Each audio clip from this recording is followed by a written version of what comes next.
إن الحمد لله نحمده ونستعينه ونستغفره ونعوذ بالله من شرور أنفسنا ومن سيئات أعمالنا من يهده الله فلا مضل له ومن يضلل فلا هادي له وأشهد أن لا إله إلا الله وحده لا شريك له وأشهد أن محمدا عبده ورسوله أما بعد أعوذ بالله من الشيطان الرجيم بسم الله الرحمن الرحيم يا أيها الذين آمنوا اتقوا الله حق تقاته ولا تموتن إلا وأنتم مسلمون يا أيها الناس اتقوا ربكم الذي خلقكم من نفس واحدة وخلق منها زوجها وبث منهما رجالا كثيرا ونساء واتقوا الله الذي تساءلون به والأرحام إن الله كان عليكم رقيبا يا أيها الذين آمنوا اتقوا الله وقولوا قولا سديدا يصلح لكم أعمالكم ويغفر لكم ذنوبكم ومن يطع الله ورسوله فقد فاز فوزا عظيما أما بعد فإن أصدق الحديث كتاب الله وخير الهدي هدي محمد صلى الله عليه وسلم وشر الأمور محدثاتها وكل محدثة بدعة وكل بدعة ضلالة وكل ضلالة في النار أعوذ بالله من الشيطان الرجيم بسم الله الرحمن الرحيم اليوم أكملت لكم دينكم وأتممت عليكم نعمتي ورضيت لكم الإسلام دين محترم و معزز حاضرین مجلس، اللہ رب العالمین نے ہم تمام انسانوں کو بے شمار بے حساب ان گنت نعمتوں سے نوازا ہے۔ اتنی زیادہ نعمتوں سے نوازا ہے کہ اگر پورے کائنات مل کر ان نعمتوں کو گننا چاہے تو نہیں گن سکتے۔ اللہ رب العالمین کا فرمان ہے وَإِن تَعُدُّوا نِعْمَةَ اللَّهِ لَا تُحْصُوهَا، اگر تم سب مل کر بھی رحمان کی نعمتوں کو گننا چاہو کہ اللہ نے ہمیں کون کون سے نعمتیں دی ہیں، نہیں گن سکتے۔ انسان کو اللہ رب العالمین نے جسم دیا ہے، جسم میں کتنے نعمتیں ہیں۔ انسان کو آنکھ دی ہے، انسان کو کان دیا ہے، انسان کو زبان دی ہے، انسان کے پاس دماغ ہے سوچنے کے لیے، بہت سی نعمتیں ہیں۔ انسان کے اندر روح رکھی ہے، اگر روح نکال دی جائے تو انسان کی پوری باڈی کسی کام کی؟ کائنات کا نظام چلانے کے لیے اللہ رب العالمین نے ہوا رکھے تاکہ انسان زندہ رہ سکے، پانی کو پیدا کیا، زمین کو آسمان کو پیدا کیا، درختوں کو پیدا کیا۔ تو اللہ کی نعمتیں اتنی زیادہ کہ انسان گن نہیں سکتا۔ لیکن ان تمام نعمتوں میں سب سے عظیم نعمت، سب سے بڑی نعمت، جو نعمت اگر انسان کو حاصل نہ ہو تو انسان کامیاب ہی نہیں ہو سکتا، وہ نعمت اسلام ہے۔ اسلام کی نعمت، ایک آدمی کا مسلمان ہونا بہت بڑی نعمت ہے۔ ایک آدمی کے پاس صحیح منہج ہونا بہت بڑی نعمت ہے۔ ایک آدمی کے پاس صحیح ایمان ہونا، صحیح عقیدہ ہونا بہت بڑی نعمت ہے۔ اگر آپ صحیح منہج پر ہو، آپ صحیح عقیدے پر ہو، آپ کا ایمان درست ہے تو آپ کو خوش ہونا چاہیے، اس لیے کہ آپ ہی کے ہم نام اور بہت سے لوگ اس دنیا میں موجود ہیں۔ بہت لوگوں کا نام محمد ہے، بہت لوگوں کا نام احمد ہے، یہودیوں میں بھی احمد محمد نام رکھے جاتے ہیں، لیکن کیا وہ اس اسلام جیسی نعمت سے سرفراز ہے؟ نہیں۔ تو اسلام جیسی نعمت ملنا اللہ رب العالمین کے سب سے بڑی نعمت ہے۔ تو اسلام یہ مکمل ضابطۂ حیات ہے۔ اللہ رب العالمین نے اس اسلام کو مکمل کیا ہے اور اس اسلام میں زندگی گزارنے کا ہر طریقہ بتایا ہے۔ اسلام نے انسان کو اور مسلمان کو ہر طرف سے رہنمائی کی ہے کہ ایک مسلمان کا، جو آدمی اسلام میں داخل ہوتا ہے، اس کا تعلق اپنے رب کے ساتھ کیسا ہے۔ اسلام نے اسے بھی بیان ہے۔ ایک مسلمان کا تعلق اپنے آپ کے ساتھ، اپنے نفس کے ساتھ، اپنی جان کے ساتھ، اپنے جسم کے ساتھ کیسا ہو، اسلام نے اسے بھی بیان کر دیا۔ ایک مسلمان کا تعلق اس کے پڑوسی کے ساتھ کیسا ہو، ایک مسلمان کا تعلق اپنے والدین کے ساتھ کیسا ہو، ایک مسلمان کا تعلق اپنے پورے ماحول کے ساتھ، پورے معاشرے کے ساتھ، عام مسلمانوں کے ساتھ، کفار کے ساتھ، الغرض کے پورے ماحول و معاشرے کے ساتھ کیسا ہو، اسلام نے اسے بھی بیان کیا۔ اگر کوئی مسلمان ان تمام چیزوں پر، اسلام کے ان تمام رہنمائیوں پر عمل کرتا ہے، اسلام نے جو رہنمائی رب کے ساتھ رہنے کی ہے اس پر عمل کرتا ہے، جو رہنمائی اپنے آپ کے ساتھ کرنے کی اس پر عمل کرتا ہے، جو رہنمائی والدین کے متعلق ہے اس پر عمل کرتا ہے، جو رہنمائی پڑوسیوں سے متعلق ہے اس پر عمل کرتا ہے تو یہ ایک مثالی مسلمان ہے۔ اور اسی طرح مسلمان بننا یہ اصل مطلوب ہے، صرف اسلام قبول کر لینا، اپنے زبان سے یہ اقرار کرنا کہ اللہ ایک، ہم اسی کی عبادت کرتے ہیں، اسی کو مانتے، کافی نہیں، اعمال سے اپنے اسلام کا اظہار کرنا، صرف اقوال سے نہیں کہ ہم مسلمان ہیں اور اسی کے رٹ لگائے رہنا، بلکہ اپنے اعمال سے، اپنے کردار سے اپنے اسلام کا اظہار کریں، یہ باتیں اپنے کردار کے ذریعے کہ ہم مسلمان ہیں، اسلامی تعلیمات یہ ہے کہ کسی کو نقصان نہیں پہنچانا ہے، اسلامی تعلیمات یہ ہے کہ والدین کا احترام کرنا ہے، تو اپنے اعمال کے ذریعے، اپنے کردار کے ذریعے اپنے اسلام کا اظہار کرنا ہے۔ تو آئیے دیکھتے ہیں کہ اسلام میں رہنمائی کیا ہے کہ ایک مسلمان کس طرح مثالی مسلمان بن سکتا ہے۔ تو سب سے پہلے دیکھتے ہیں کہ ایک مسلمان کو، ایک انسان کو اللہ رب العالمین کے ساتھ کیسا برتاؤ کرنا چاہیے، ایک مسلمان کا تعلق اپنے رب کائنات کے ساتھ کس طرح ہو۔ تو سب سے پہلی چیز کہ ایک مسلمان کو اپنے رب پر ایمان لانا چاہیے، ایک انسان کو، ایک بندے کو اپنے رب پر ایمان لانا چاہیے۔ اور ایمان لانے کا مطلب صرف یہ نہیں ہے کہ لا الہ الا اللہ محمد رسول اللہ یا اشہد ان لا الہ الا اللہ وان محمد عبدہ ورسولہ کا صرف زبان سے اقرار کرنے کافی نہیں، یہ بھی بہت ضروری ہے، بلکہ واجب اسلام میں داخل ہونے کے لیے، لیکن صرف یہ کافی نہیں کہ ہم صرف زبان سے اقرار کریں، اس لیے کہ منافقین بھی زبان سے اقرار کیا کرتے تھے، منافقین بھی بظاہر نمازیں پڑھا کرتے تھے، لیکن ایک سچا اور پکا مسلمان ہونے کے لیے، ایک مثالی مسلمان ہونے کے لیے یہ ضروری ہے کہ جس طرح ہم لا الہ الا اللہ کا اقرار اپنی زبان سے کریں، یہی اقرار اپنے دل سے بھی کرے، یہی اقرار اپنے اعمال سے بھی کرے، اللہ رب العالمین کو رب مانے تو صرف اور صرف اسی کی عبادت کرے، اللہ کو اپنا خالق تسلیم کرے تو صرف اور صرف اسی کے بارے میں عقیدہ رکھے کہ اللہ ہی ہمارا خالق ہے، باقی پوری دنیا مل کر، تمام معبودان باطلہ مل کر مچھر کا ایک پنکھ بھی پیدا نہیں کر سکتے، کھجور کا جو چھلکا ہوتا ہے چھلکا بھی نہیں پیدا کر سکتے۔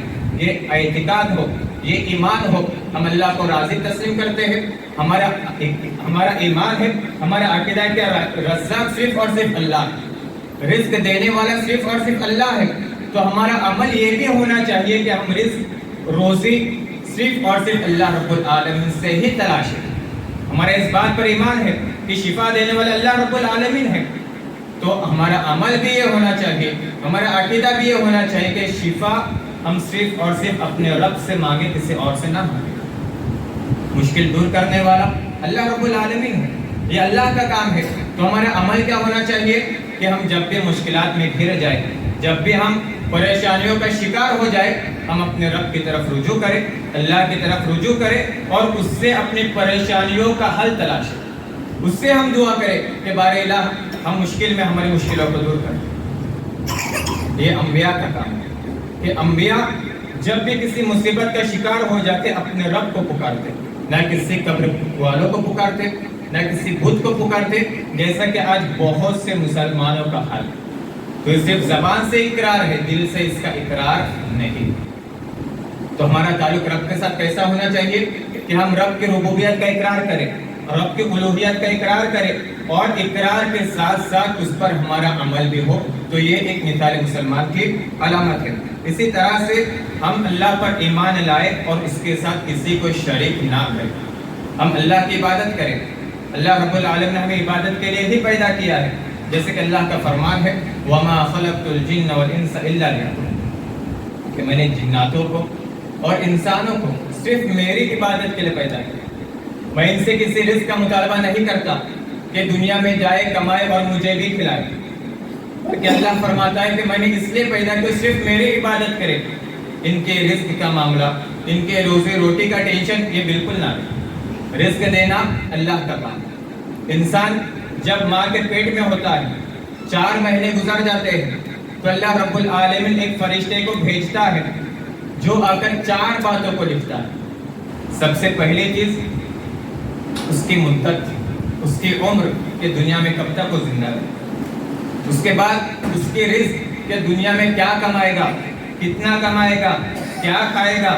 اللہ رب العالمین یہ چیزیں لکھنے کا حکم فرشتے کو اس وقت دیتا ہے جب بچہ ماں کے پیٹ میں ہوتا ہے، ابھی دنیا دیکھی بھی نہیں ہے، دنیا میں آیا بھی نہیں ہے، ماں کے پیٹ میں صرف 4 مہینے ہوتے ہیں، 120 دن گزر جاتے ہیں، اللہ رب العالمین اس کی رزق کا انتظام اسی وقت سے کر دیتا ہے۔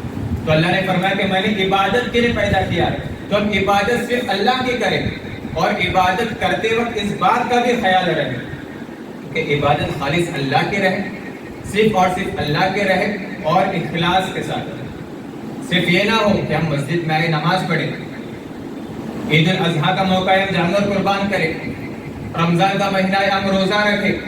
صرف عمل کرنا نہیں ہے، بلکہ اس عمل میں خالص ہونا ضروری ہے، اس عمل میں اخلاص پیدا کرنا ضروری ہے، ورنہ آپ کتنی ہی عبادتیں کیوں نہ کرو، اللہ رب العالمین ایک عبادت بھی آپ کی قبول نہیں کرے گا اگر آپ کے اندر اخلاص موجود نہیں۔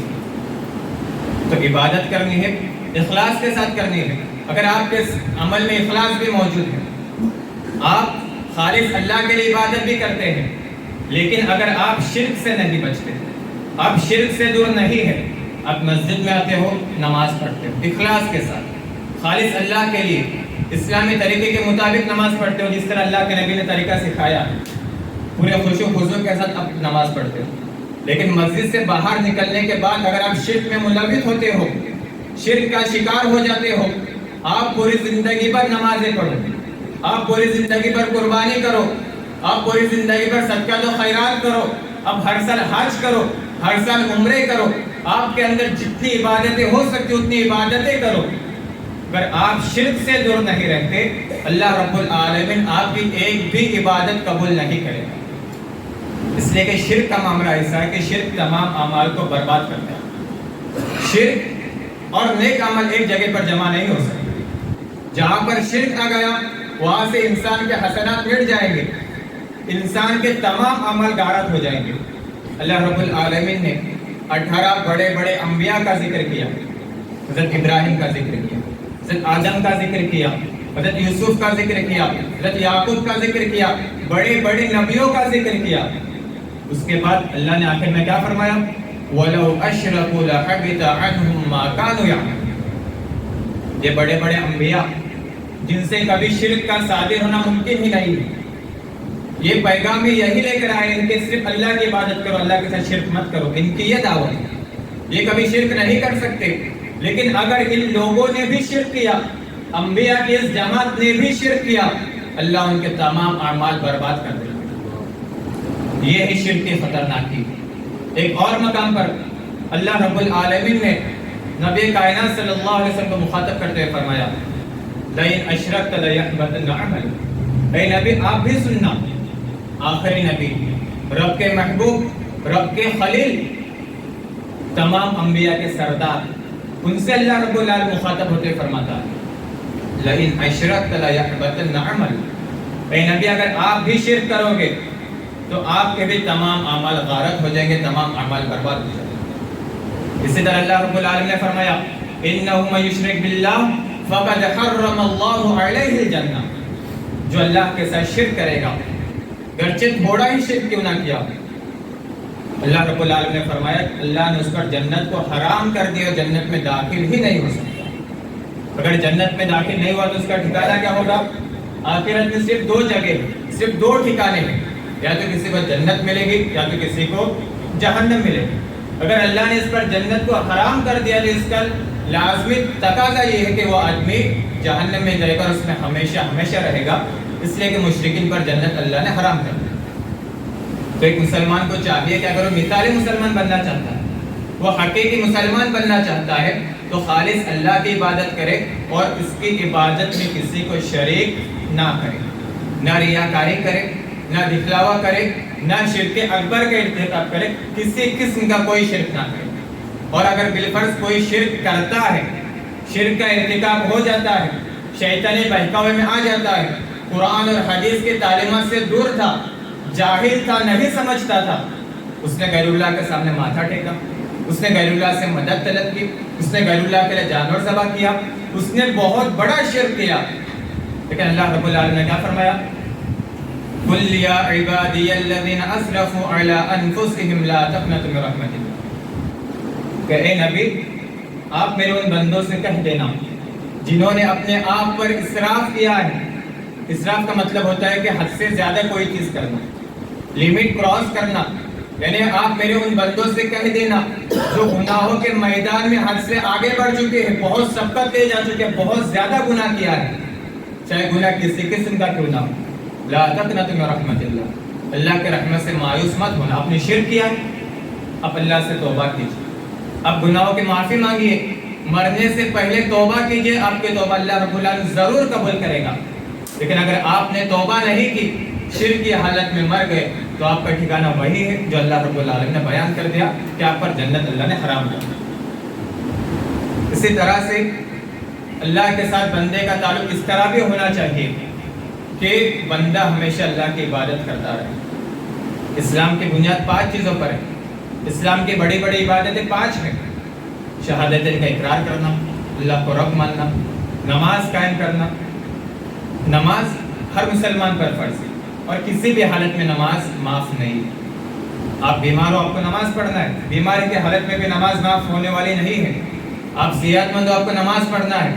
ایسا نہیں کہ آپ بزی ہو، نماز نہیں پڑھ سکتے، اللہ نے نماز کو معاف کر دیا، جہاں میں نے معاف کر دیا، ایسا معاملہ نہیں ہے۔ ہر حالت میں نماز پڑھنی ہے۔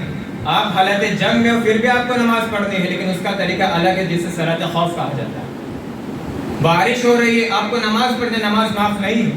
آپ سفر کر رہے ہو، آپ مسافر ہو، گرمی کا موسم ہے، جو بھی موسم رہے، آپ مسافر ہو، نماز آپ مسجد میں نہیں پڑھ سکتے، آپ اپنی سواری پر نماز پڑھیے۔ نماز کو قصر کر کے پڑھیے، لیکن نماز پڑھنا ہی پڑھنا ہے۔ نماز سے کسی کو کوئی چھٹکارا حاصل نہیں، تو نماز کا اہتمام کرنا چاہیے۔ اور نماز اللہ رب العالمین کو بہت زیادہ محبوب عمل ہے۔ جیسے کہ ایک حدیث میں آتا ہے، ایک صحابی نے اللہ کے نبی سے پوچھا، اللہ کے رسول، اللہ کو سب سے زیادہ محبوب عمل کون سا؟ اللہ کے نبی علیہ السلام کو جواب تھا، کیا فرمایا؟ الصلاۃ علی وقتها، نماز کو اس کے وقت پر پڑھنا یہ اللہ رب العالمین کو سب سے زیادہ محبوب عمل ہے۔ اور یہ نماز جسے ہم چھوڑتے ہیں، اس میں تاہم برتتے ہیں، جس میں ہم سستی کا مظاہرہ کرتے ہیں، سستی کا مظاہرہ کرنے، جماعت سے پیچھے رہنے، نماز ترک کرنے کے بارے میں اللہ کے نبی نے کون سا فیصلہ کیا تھا، آئیے وہ بھی سنتے ہیں۔ صحیح بخاری میں حدیث موجود ہے، صحیح مسلم میں بھی موجود ہے۔ اللہ کے نبی نے فرمایا، لقد ہممت ان آمر بحطب فیحتطب، کہ میں نے پکا ارادہ کیا کہ میں لکڑیاں جمع کرنے کا حکم دوں، لکڑیاں جمع کی جائے، جب اذان کا وقت ہو جائے میں کسی کو حکم دوں کہ وہ اذان دے، اذان کہی جائے، جب جماعت کا وقت ہو جائے میں کسی کو مقرر کروں کہ لوگوں کو نماز پڑھائے۔ نماز چل رہی ہے، اذان ہو گئی، نماز کھڑی ہے، اللہ کے نبی کا ارادہ کیا ہے؟ اللہ کے نبی نے لکڑیاں جمع کرنے کا حکم کیوں دیا؟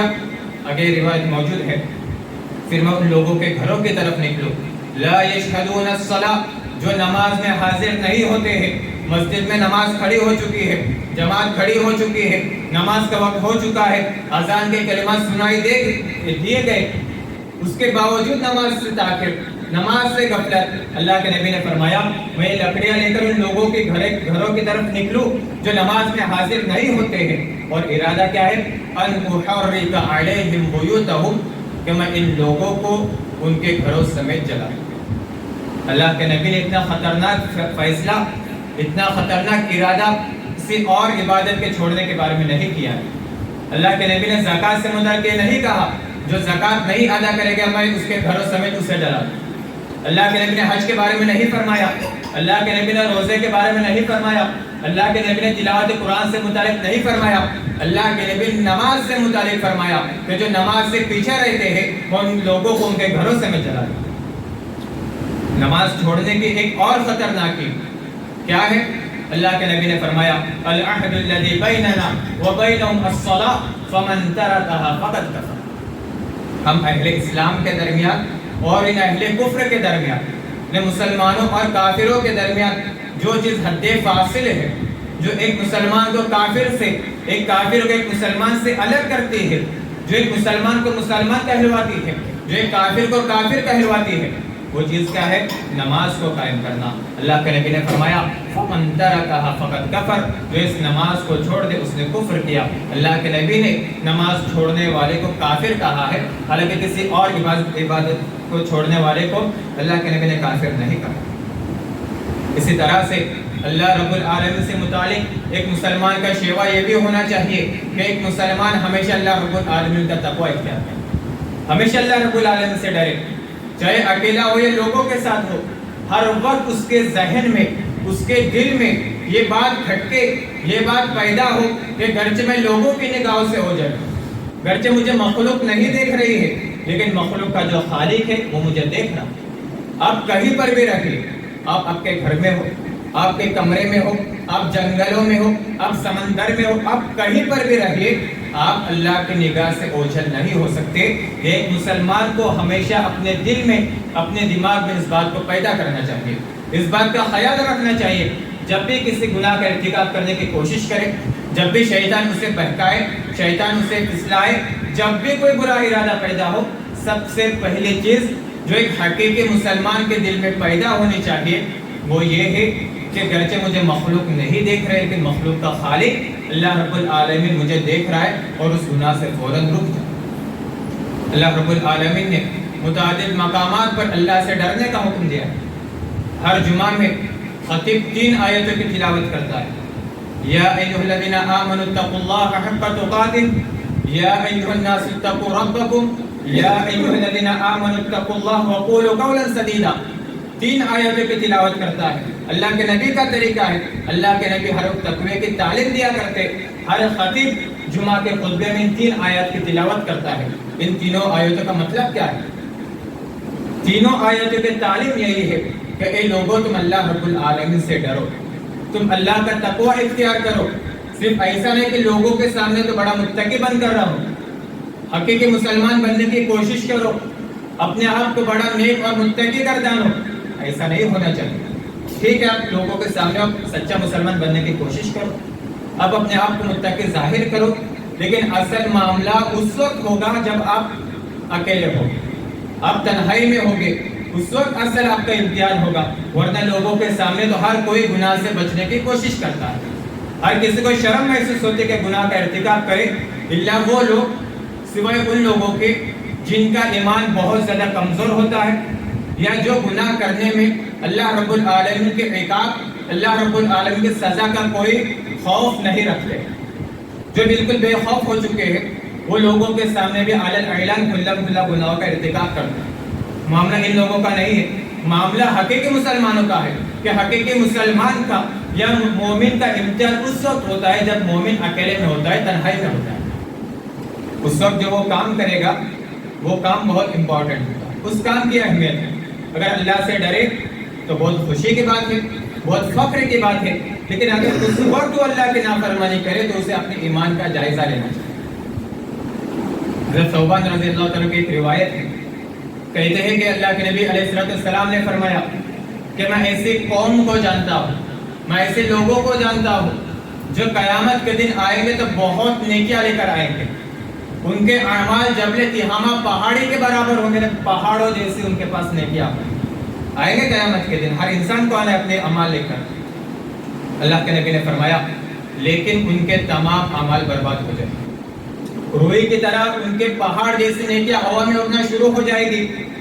صحابہ کرام نے کہا اللہ کے رسول کون لوگ ہیں ایسے، وہ کون لوگ ہیں جن کے پہاڑ برابر نیکیاں بھی برباد ہو جائے گی، کوئی وقت، کوئی حیثیت، کوئی ویلیو نہیں رہے گی؟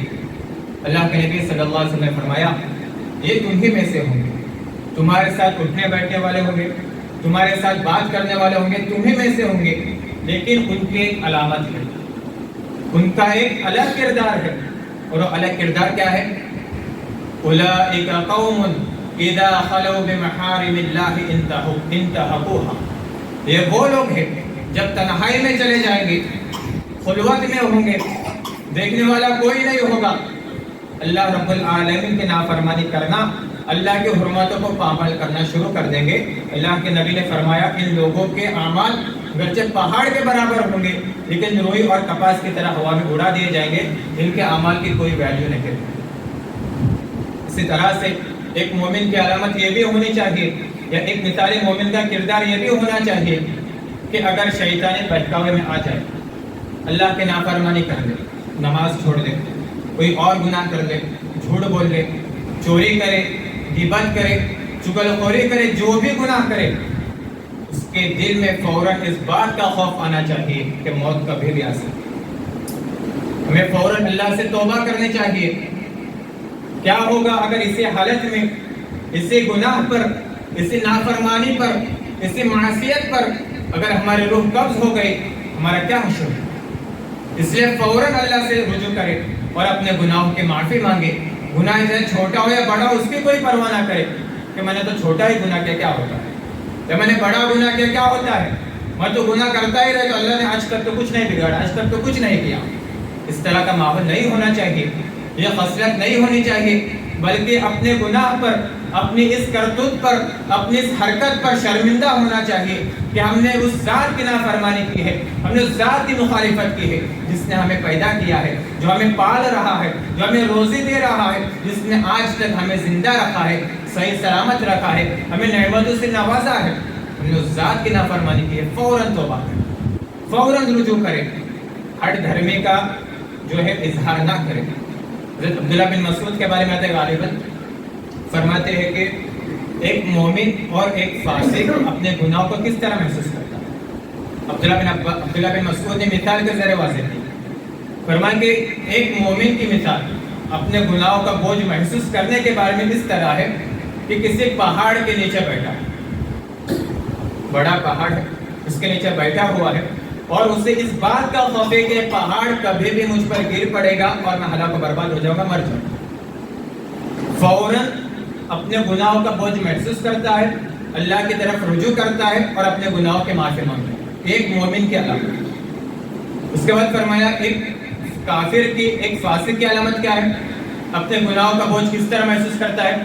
فرمایا کہ ایک فاسق کی علامت یہ ہے، ایک فاسق کا شیوا یہ ہے اپنے گناہوں کو محسوس کرنے کے بارے میں کہ ایک مکھی اڑتے اڑتے آئی، اس کے ناک پر بیٹھ گئی، اس نے ہاتھ کا اشارہ کیا، مکھی اڑ کر چلی گئی. کوئی خوف نہیں، کوئی پرواہ نہیں، ہٹ دھرمی کا اظہار کرنا.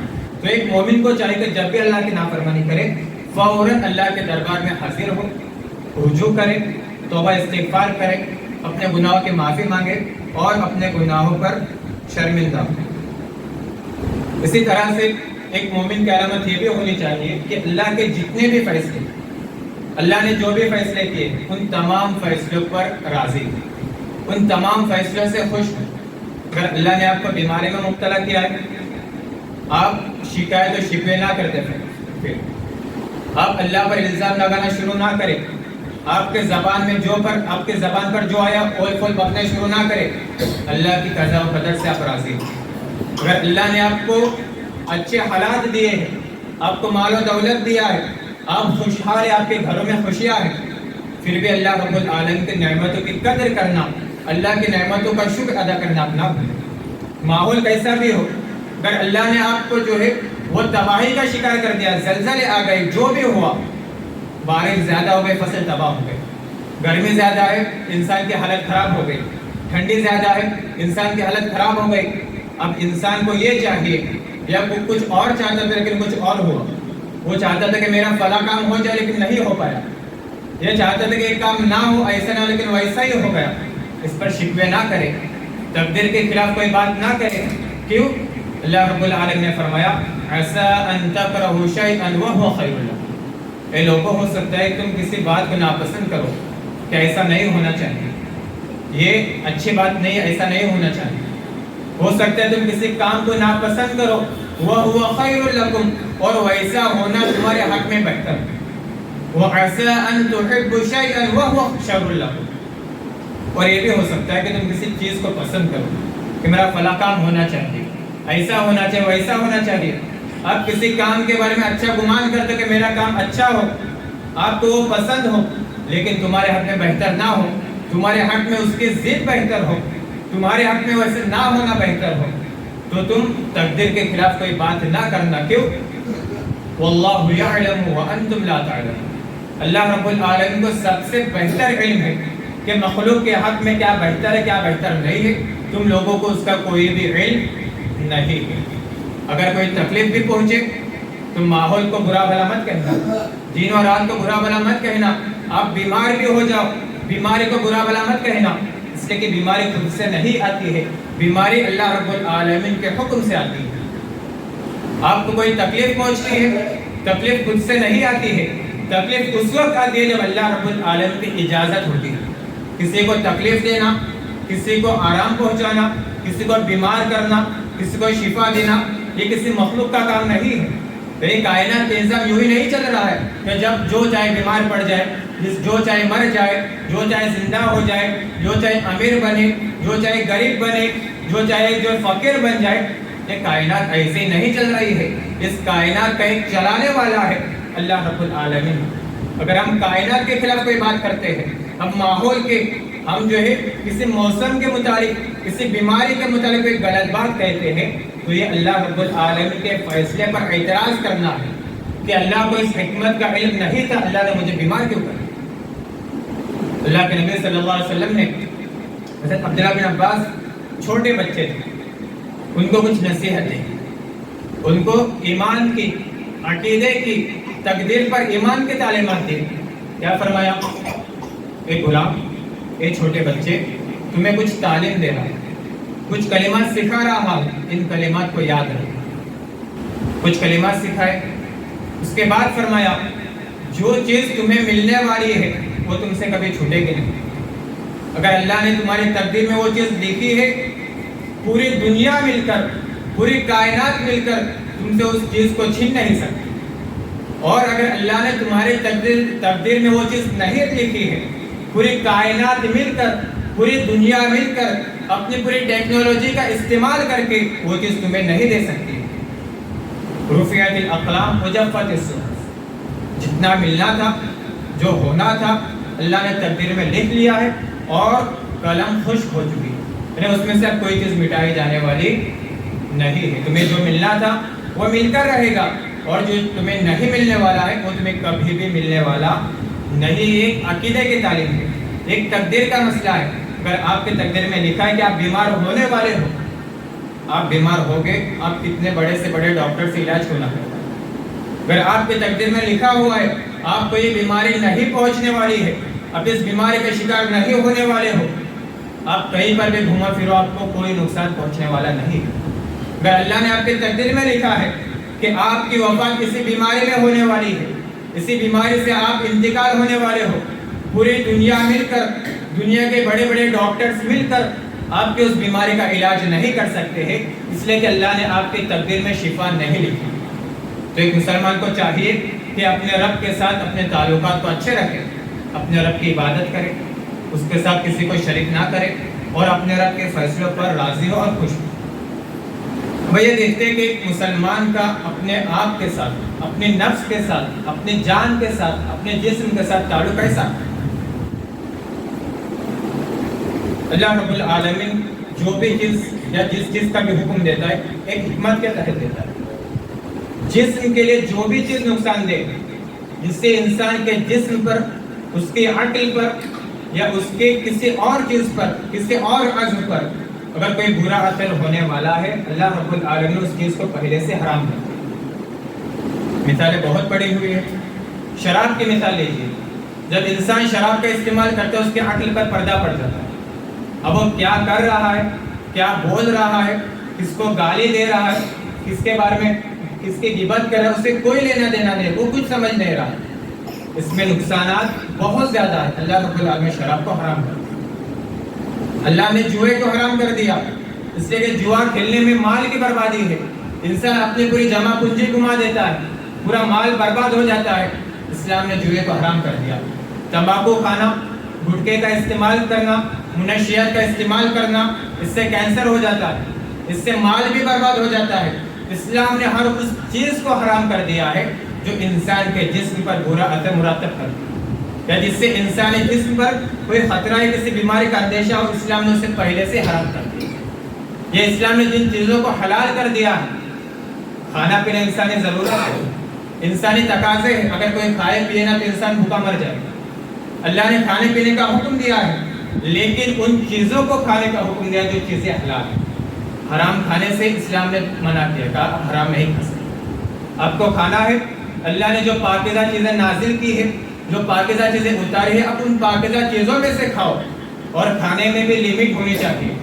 کلو واشربوا ولا تسرفوا، آپ کھاؤ جتنا کھانا ہے، پیو جتنا پینا ہے، لیکن حد سے زیادہ تجاوز مت کرنا۔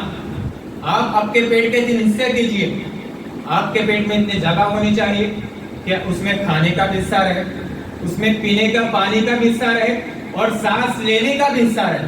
ایسا نہ کہ آپ پورے گلے تک کھاؤ. ایک سچے مومن کی علامت نہیں کہ مومن کبھی بھی ساتھ آتے بھر کر نہیں کھاتا. وہ اتنا ہی کھاتا ہے جتنا ضرورت ہے، اتنا کھاتا ہے جس سے وہ پورا دن گزارا کر سکے، جس سے عبادت کر سکے. اتنا ہی کھاتا ہے جتنا فٹ رہ سکے، حد سے تجاوز نہیں کرنا چاہیے.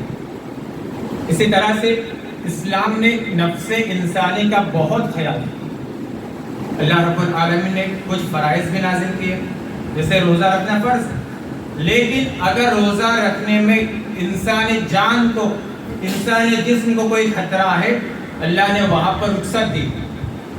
اگر رمضان کا مہینہ ہے، انسان کو سفر کرنا ہے اور روزہ رکھ کر سفر نہیں کر سکتا، یا اگر سفر کرے روزہ رکھ کر اسے تکلیف ہو سکتی ہے، وہ بیمار پڑ سکتا ہے، وہ کمزور ہو سکتا ہے، اللہ نے یہاں پر رخصت نازل کر دی. وَإِن كُنتُم مَرْضَىٰ أَوْ عَلَىٰ سَفَرٍ فَعِدَّةٌ مِّنْ أَيَّامٍ أُخَرَ. اگر تم بیمار ہو روزہ نہیں رکھ سکتے کوئی بات نہیں. اگر تم سفر میں مسافر ہو روزہ نہیں رکھ سکتے کوئی بات نہیں. جب آپ کا سفر ختم ہو جائے، جب آپ کی بیماری ختم ہو جائے، آپ کو جب موقع ملے، ان دنوں میں آپ رمضان کے یہ جو چھوٹے ہوئے روزے ان روزوں کی قضا کریں. اسلام کسی کو مجبور نہیں کرتا. آپ بیمار ہو آپ کو روزہ رکھنا ہے، نہیں، اسلام نے چھوڑ دے. آپ مسافر ہو آپ کو روزہ رکھنا ہے، نہیں، اسلام نے چھوڑ دے رکھی. اگر کوئی آدمی اس کے باوجود روزہ رکھے، سفر میں ہے، اسے پتا ہے اگر میں روزہ رکھوں گا بہت زیادہ کمزور ہو جاؤں گا، میں ہلاکت کا شکار ہو سکتا ہوں، ایسے موقع پر روزہ رکھنے کے بارے میں اللہ کے نبی نے فرمایا لیس من البر الصیام فی السفر. یعنی نیکی کا کام نہیں کہ انسان سفر میں بھی روزہ رکھے.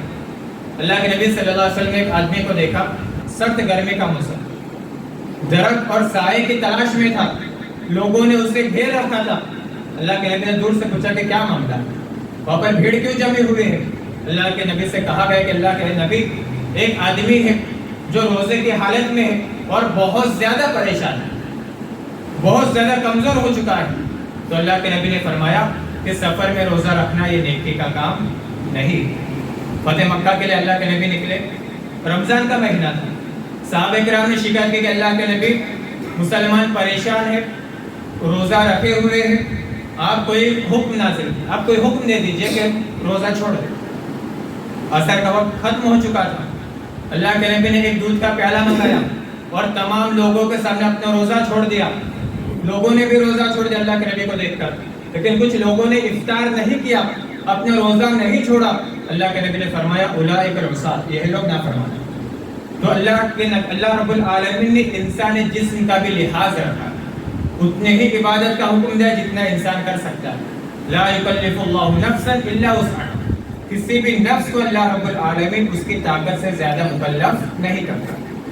اسی طرح سے انسان کا معاملہ اپنے نفس کے ساتھ یہ بھی ہونا چاہیے کہ اگر اللہ نے اسے نعمتیں عطا کی، اللہ نے مال دیا، اللہ نے دولت دی ہے، اللہ نے اسے فراخی عطا کی ہے، تو اللہ کی ان نعمتوں کا اظہار کرے. اچھے کپڑے پہن سکتا ہے، اچھے کپڑے خرید سکتا ہے، اچھے کپڑے پہنے، اچھا کھانا کھا سکتا ہے، اچھا کھانا کھائے، اچھے چپل پہن سکتا ہے، اچھے چپل پہنے، اچھی گھڑی پہن سکتا ہے، اچھی گھڑی پہنے، اچھی خوشبو، اچھا پرفیوم استعمال کر سکتا ہے، اچھا پرفیوم استعمال کرے. الغرض ہر اس چیز کا استعمال کرے جو اللہ نے اس کے لیے حلال کیا ہے. یہ تکبر کا نام نہیں ہے. اللہ کے نبی نے فرمایا کہ وہ آدمی جنت میں داخل نہیں ہو سکتا جس کے دل میں رائے کے برابر بھی تکبر ہو. صحابہ کرام نے عرض کیا اللہ کے نبی، ایک آدمی چاہتا ہے کہ اس کا کپڑا اچھا ہو، اس کا لباس اچھا ہو، اس کے جوتے اچھے ہوں، کیا یہ بھی تکبر ہے؟ اللہ کے نبی نے فرمایا یہ تکبر نہیں ہے. تکبر کیا ہے کہ انسان حق کو جھٹلا دے اور لوگوں کو حقیر سمجھے، یہ تکبر. اللہ کے نبی نے فرمایا ان اللہ جمیل یحب الجمال. اللہ تو خود خوبصورت ہے اور خوبصورتی کو پسند کرتا ہے.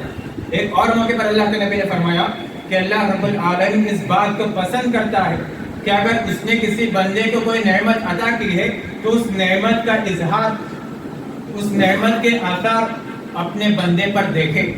اگر اللہ نے آپ کو مال دیا، آپ اچھے کپڑے پہنیے، آپ پھٹے پرانے گندے میلے کپڑے مت پہنیے، آپ اللہ کے نعمتوں کا اظہار کیجیے.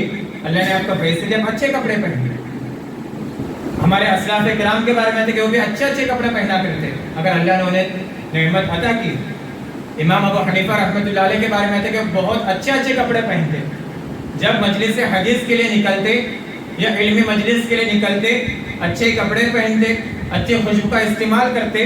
ایک موقع پر یہ ہوا کہ ایک آدمی ان کے مجلس میں بیٹھا ہوا تھا جس کے کپڑے پھٹے پرانے, بالکل گندے کپڑے, بالکل پرانے کپڑے.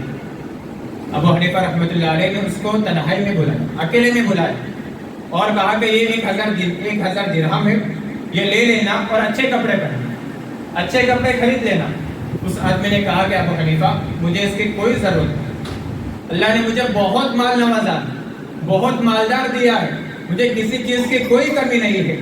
تو ابو ہریرہ بھڑک گئے, ابو حنیفہ بھڑک گئے, کہا کہ اگر اللہ نے تمہیں نعمتیں دی ہیں تو کیا تم نے اللہ کے نبی کی حدیث نہیں سنی, ان اللہ یحب, کہ اللہ رب العالمین اس بات کو پسند کرتا ہے ایرا اثر نعمت علی عبدہ, کہ اگر اپنے بندے کو کوئی نعمت عطا کی ہے کہ اس نعمت کا اظہار اپنے بندوں پر دیکھے, اس نعمت کی نشانیاں, اس نعمت کے اثر اپنے بندوں پر دیکھے. کہا جاؤ اور اچھے کپڑے پہنو.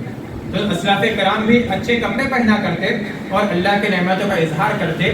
لیکن ایک بات ذہن میں رہے کہ ہم اللہ کے نعمتوں کے اظہار میں نہ اسراف کریں اور نہ ہی تکبر کا اظہار کریں.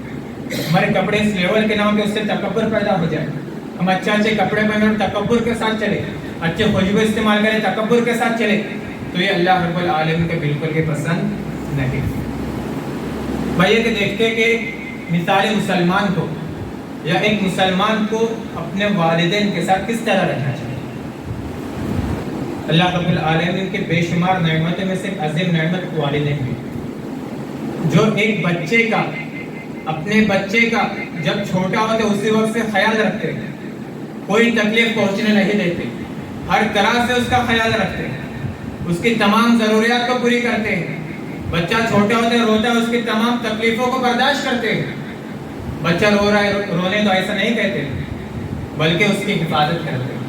بچہ بیمار پڑ جائے, پریشان ہو جاتے ہیں, ہر طرح سے اس کے اخراجات برداشت کرتے ہیں.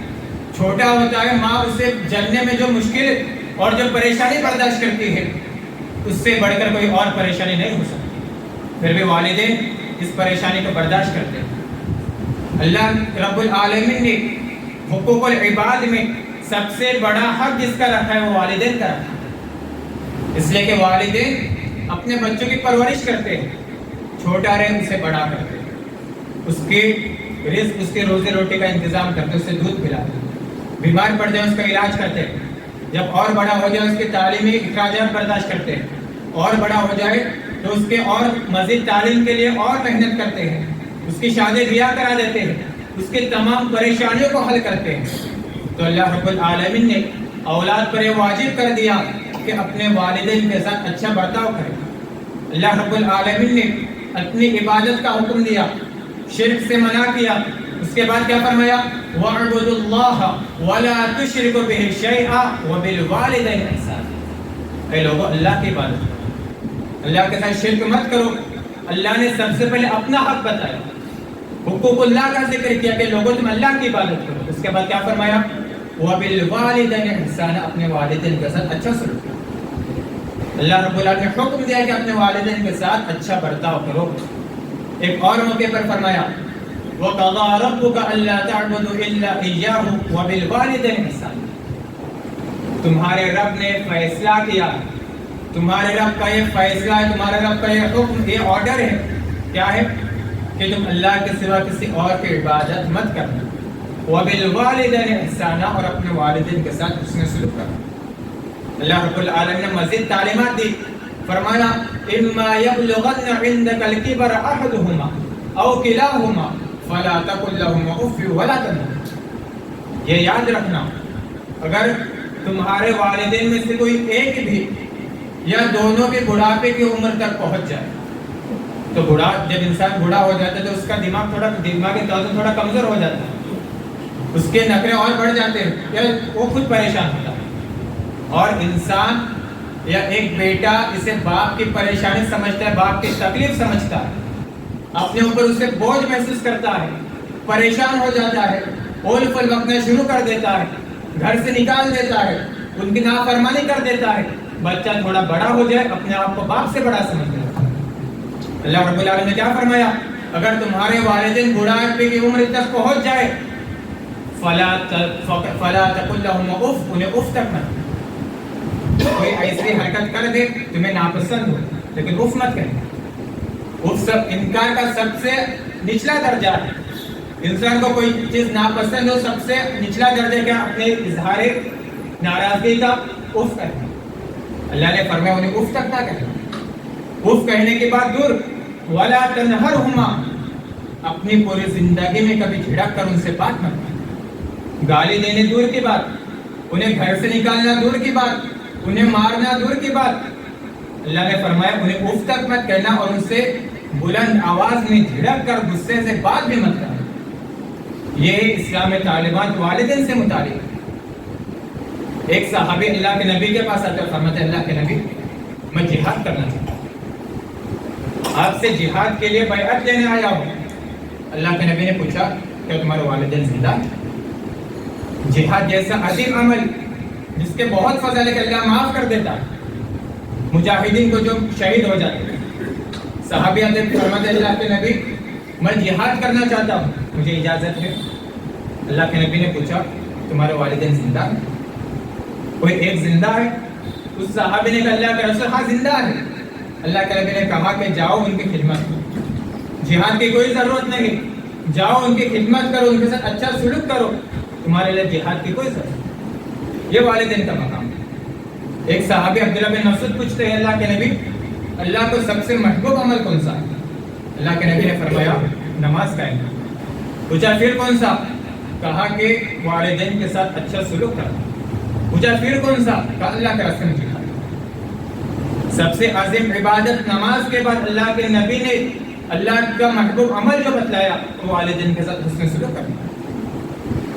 ایک مقام ایک موقع پر اللہ کے نبی صلی اللہ علیہ وسلم منبر پر چڑھ رہے.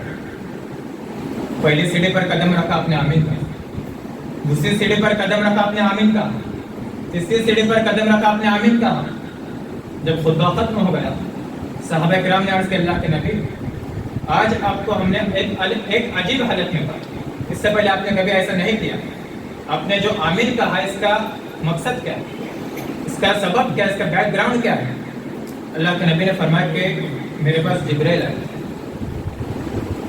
جب میں پہلے سیڑھی پر قدم رکھا تو جبریل نے کہا اللہ کے نبی وہ شخص ہلاک و برباد ہو جائے جو رمضان کا مہینہ پائے اور رمضان میں عبادت کر کے اپنے آپ کو جہنم سے آزاد نہ کرے.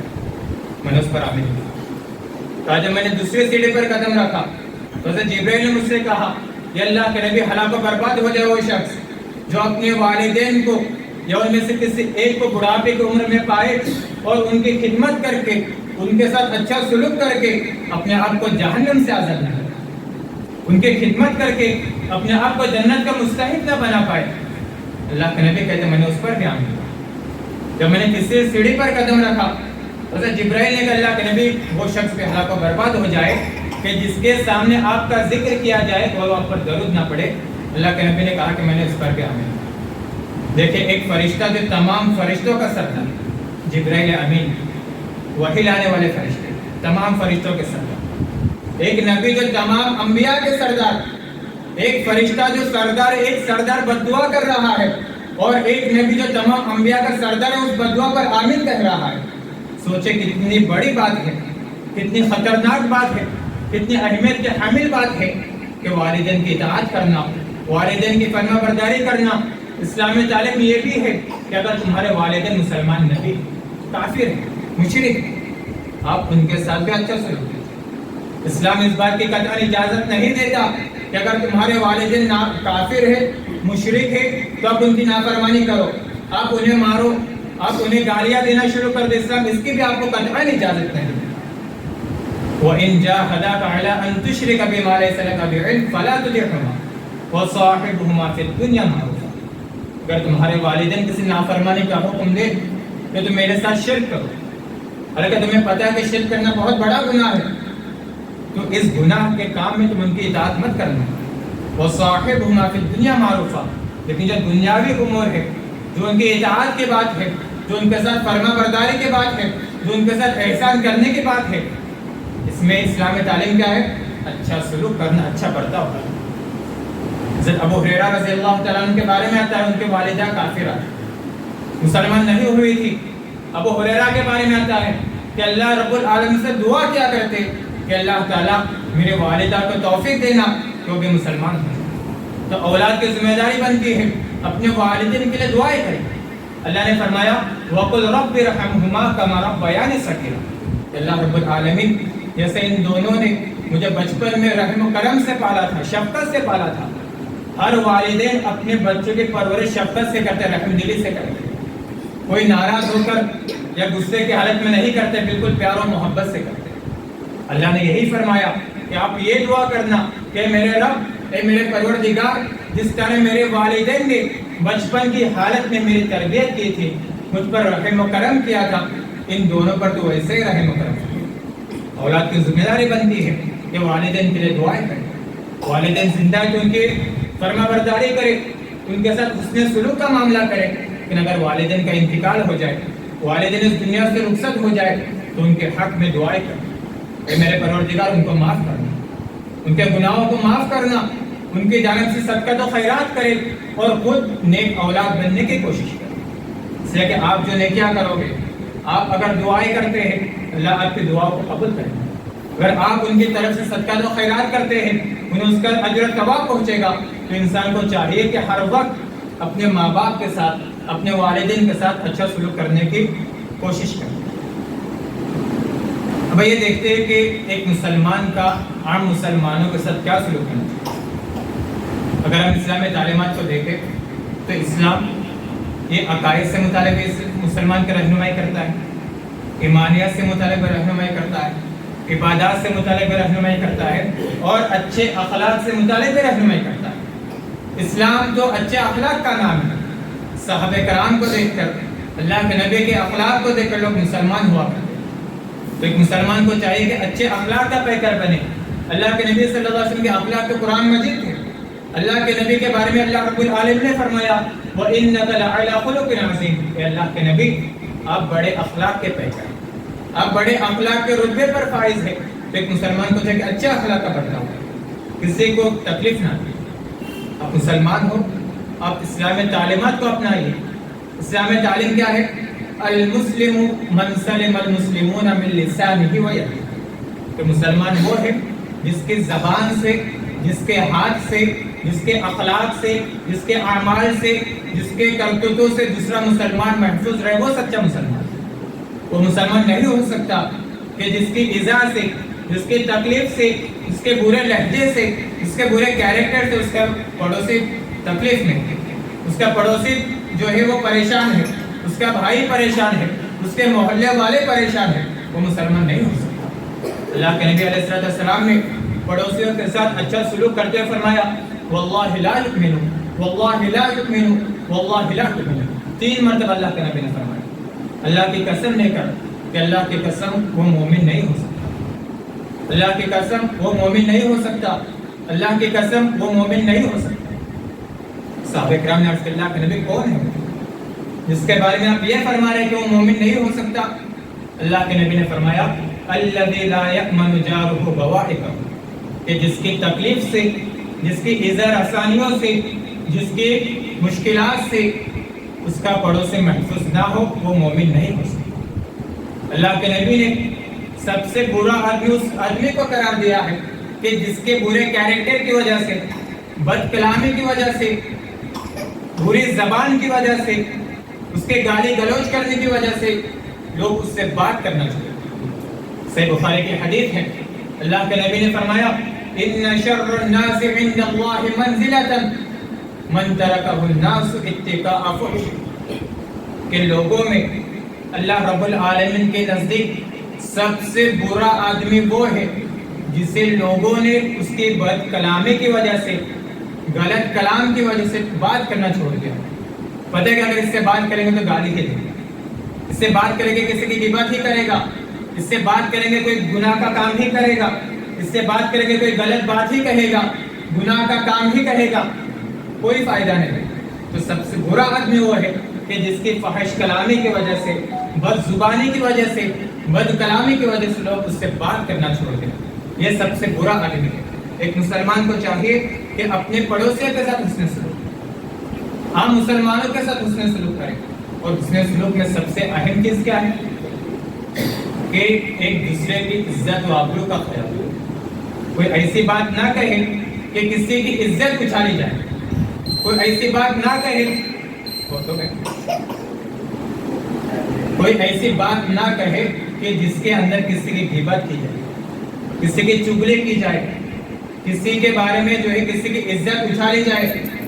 ایسے کام نہیں کرنا چاہیے. چغل خوری کتنا بڑا گناہ ہے، جس کے بارے میں اللہ کے نبی نے فرمایا لا يدخل الجنۃ نمام، کہ چغل خور، اس کی بات اس کے پاس لگانے والا، اس کی بات اس کے پاس لگانے والا، ایسا آدمی جنت میں داخل نہیں ہو سکتا. غیبت کے بارے میں اللہ رب العالمین سختی سے منع کیا کہ ولا یغتب بعضکم بعضا، تم میں سے کوئی آدمی کسی کی غیبت نہ کرے. کیا تمہیں یہ پسند ہے کہ تم اپنے مردہ بھائی کا گوشت کھاؤ؟ ایک تو انسان کا گوشت کھانا، اس کے بعد اپنے بھائی کا گوشت کھانا، اس پر بھی مرے ہوئے بھائی کا گوشت کھانا. اللہ نے فرمایا کہ تمہیں یہ بات پسند ہے کہ تم اپنے مردہ بھائی کا گوشت کھاؤ؟ کسی کو پسند نہیں. اللہ نے فرمایا فَقَرِفْتُمُوهُ، تم اسے ناپسند کرو گے. تو جس طرح تم اپنے مردہ بھائی کا گوشت کھانا ناپسند کرتے ہو، اسی طرح اس کی عزت کو اچھالنا بھی ناپسند ہے. ابو داؤد کی حدیث ہے، اللہ کے نبی نے فرمایا وَلَا تَغْتَابُوا الْمُسْلِمِينَ، اے مسلمانوں تم میں سے کوئی کسی کی غیبت نہ کرے. وَلَا تَتَّبِعْ عَوْرَاتَهُمْ، اور نہ کوئی کسی کے عیوب کو تلاشنے کی کوشش کرے. اس کے اندر کیا بیماری ہے، اس کے اندر کون سا عیب ہے، اس کے اندر کون سا گناہ کا کام ہے. کسی کے عیوب مت تلاشو کہ کون کتنا پانی میں ہے. اللہ رب العالمین نے فرمایا تم کسی کے عیوب تلاشنے کے پیچھے مت پڑنا. اگر اللہ تمہارے عیوب کو تلاشنے کے پیچھے پڑ جائے تو تم اگر تمہارے گھر میں ہو پھر بھی اللہ تمہیں رسوا. آخر میں اللہ رب العالمین سے دعا کہ رب العالمین ہم تمام لوگوں کو، ہم تمام مسلمانوں کو ایک مثال مسلمان بننے کی توفیق عطا فرما. ہم تمام لوگوں کو خالص اللہ کی عبادت کرنے، اپنے والدین کے ساتھ احسان کرنے، اچھا سلوک کرنے، ان کے لیے صدقہ جاریہ بننے کی، اور عام مسلمانوں کے ساتھ، اپنے پڑوسیوں کے ساتھ، تمام مسلمانوں کے ساتھ، اور اپنے اسلامی محلے، اسلامی معاشرے کے لیے ایک مثال مسلمان بننے کی توفیق عطا فرما. آمین. وآخر دعوانا ان الحمد للہ رب العالمین. السلام علیکم ورحمۃ اللہ وبرکاتہ.